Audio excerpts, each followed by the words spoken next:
আসসালামু আলাইকুম dear students, আজকে আমরা এই ম্যাথটা সমাধান করব। তোমরা দেখতে পাচ্ছ যে sin AT divided by t এর ল্যাপ্লাস রূপান্তর এটা আমরা নির্ণয় করব ইনশাআল্লাহ, যেটি জাতীয় বিশ্ববিদ্যালয়ে 2021 এ 17 এবং 16 মানে বেশ কয়েকবার আসছে। এই প্রশ্নটা খুবই ইম্পর্টেন্ট ইন এ সেন্স এটা একটু ডিফিকাল্ট। কোন অর্থে ডিফিকাল্ট? এখানে কিন্তু অঙ্কটা খুবই ছোট, কিন্তু এটা কনসেপ্টটা ধরতে পারাটা ডিফিকাল্ট, স্পেশালি তোমাদের গাইডে ভুল দেওয়া আছে। ঠিক আছে? তো চলো শুরু করা যাক।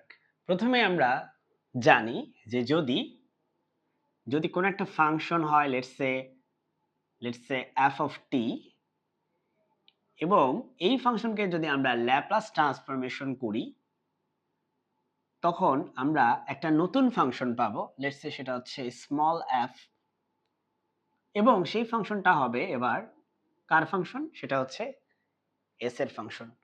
অর্থাৎ সেটা ছিল t এর ফাংশন, হয়ে গেছে f এর ফাংশন। আর ল্যাপ্লাস ট্রান্সফরমেশন করার কারণে আমার যে অরিজিনাল যে ফাংশনটা, যেটা ক্যাপিটাল F দিয়ে লেখা, সে অরিজিনাল ফাংশনটা এখন চেঞ্জ হয়ে সেটা হয়ে গেছে এই ফাংশন।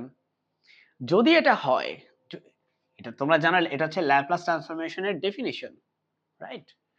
যদি এটা হয় সেক্ষেত্রে আমরা বলতে পারি যে Laplace transformation of f of t divided by t, অর্থাৎ এই f of t কে না নিয়ে আমরা নিব f of t K t দিয়ে ভাগ করব। t টা কি তোমরা জানো? t হচ্ছে এই ফাংশনের ডোমেন। এটা দিয়ে যদি ভাগ করি তাহলে এটাকে তুমি লিখতে পারবা এই ফাংশনের সাহায্যে।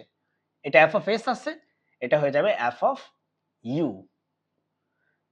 এই ফাংশনকে যদি তুমি t দিয়ে ভাগ করো, দেন তার ল্যাপ্লাস ট্রান্সফরমেশন করো, সেটা যে কথা, আমাদের f of s ফাংশনকে না নিয়ে সেটা এই ফাংশনকে কি করব, s এর জায়গায় আমরা u লিখব, এন্ড দেন আমরা ইন্টিগ্রেশন করব u এর রেসপেক্টে, আর আমাদের লিমিট হবে s থেকে ইনফিনিটি।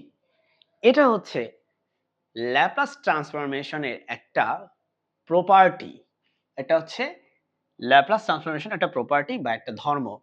আমি আরো একবার বলি, তুমি কোন একটা ফাংশন f of t কে যদি ল্যাপ্লাস ট্রান্সফরমেশন করে একটি নতুন ফাংশন পাও, s এর ফাংশন, তাহলে তুমি এই f of t কে যদি এবার t এর রেসপেক্টে মানে নট ডিফারেন্সিয়েশন,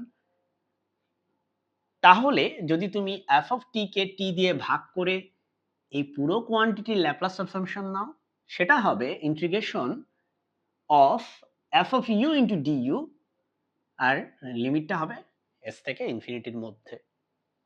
আশা করি প্রপার্টিটা তুমি ধরতে পারলা, ঠিক আছে? যদি তুমি এই লাইনটা বুঝে থাকো তাহলে আমরা পরের লাইনে যাব। যদি তবে, এখানে তবে লেখা উচিত ছিল, হ্যাঁ, ওকে। এখন আমরা চলে যাব, এখানে আমরা এটাকে অ্যাপ্লাই করব, আর এখানে আমরা হচ্ছে পুরোটা অ্যাপ্লাই করব। সো এখানে আমরা কি অ্যাপ্লাই করব? শুধুমাত্র উপরেরটা। চলো এখন তুমি লেখো যে Laplace transformation of f of t, বলতে এটাকে ধরে নাও sin a t। এটাকে তুমি কি ধরে নিবা?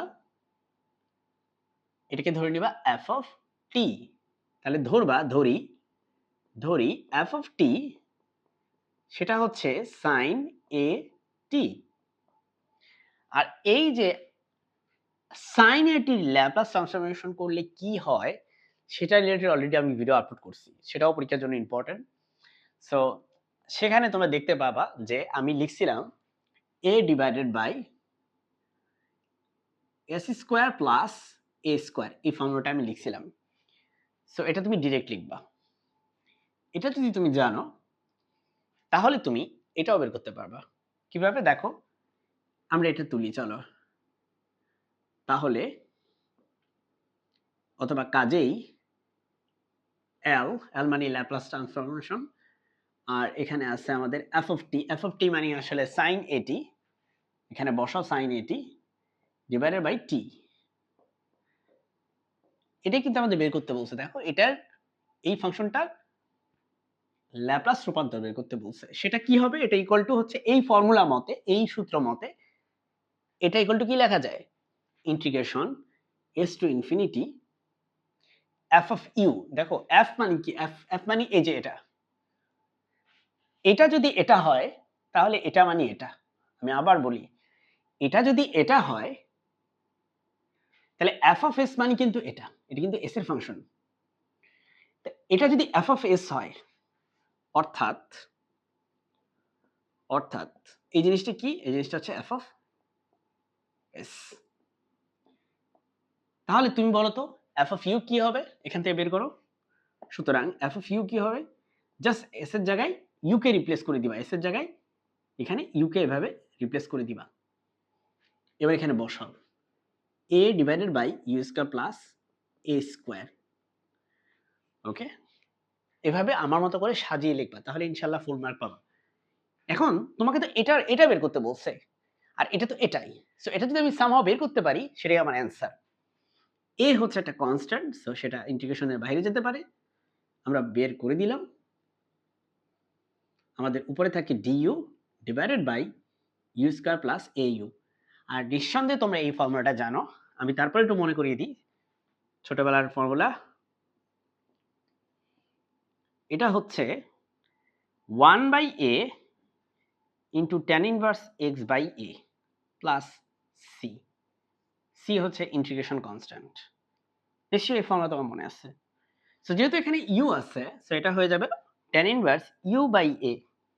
তাহলে লেখো 1 বাই, একটা এ আছে এখানে, এটা আগে লিখে ফেলো। আর এখান থেকে লেখো 1 by a tan inverse u by a. আর এই সি তো হবে না, কারণ এখানে তো নির্দিষ্ট লিমিট আছেই। সো লিমিট তুমি বসাও, লিমিট হচ্ছে এস থেকে ইনফিনিটি। এই এ কাটা, এবার এখানে লিমিট বসাও tan ইনভার্স। দেখো ইনফিনিটি আর এস এগুলো কিন্তু ইউ এর ভ্যালু। দেখো ইউ এর সাপেক্ষে তুমি যোগীকরণ করেছিলে, তুমি ইউ এর জায়গায় এটা বসাও tan ইনভার্স ইনফিনিটি বাই এ তো একটা কনস্ট্যান্ট, ইনফিনিটিকে এ দিয়ে ভাগ করলে ইনফিনিটিই থাকবে। মাইনাস দিয়ে লোয়ার লিমিট বসাবা, লোয়ার লিমিট কি এস, বসাও এখানে tan inverse s by a. tan inverse infinity মানে পাই বাই 2। নিঃসন্দেহে এগুলো তোমরা ছোটবেলায় পড়ে আসছো। এটাই হচ্ছে তোমার অ্যান্সার। তুমি চাইলে এখানে এই ম্যাথটা শেষ করে দিতে পারো, কিন্তু যদি তুমি চাও এটাকে আরেক লাইন বেশি লিখতে, সেটাও করতে পারো। cot inverse s by a লিখতে পারো। বুঝতে পারছো কিভাবে? ছোটবেলায় তুমি পড়ছো যে tan inverse x plus cot inverse x equal to pi by 2,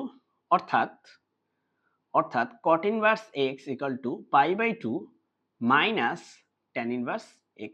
তাহলে দেখো তো এই যে pi by 2, tan inverse x এর জায়গায় কি আছে s বাই a, অর্থাৎ আমি সেটাকে লিখতে পারি cot ইনভার্স x মানে cot inverse s by a। আবার তোমরা জানো যে cot inverse s by a যে কথা, cot inverse s by a যে কথা, tan inverse a by s একই কথা। তাহলে তুমি পরীক্ষায় এইভাবে লিখতে পারো, আরেক লাইন বেশি এভাবে লিখতে পারো, আরেক লাইন বেশি এইভাবেও লিখতে পারো, তিনটাই গ্রহণযোগ্য। বুঝতে পারলাম? সো আশা করি তুমি এই ম্যাথটা বুঝতে পারছো। যদি আমার পেইড কোর্সে তুমি ভর্তি হতে চাও, আমার হোয়াটসঅ্যাপ নাম্বারটা লিখে দিচ্ছি, সেই নাম্বারে আমার সাথে যোগাযোগ করবে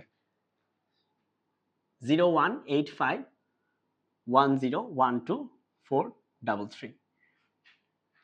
ভালো থাকবে। আসসালামু আলাইকুম।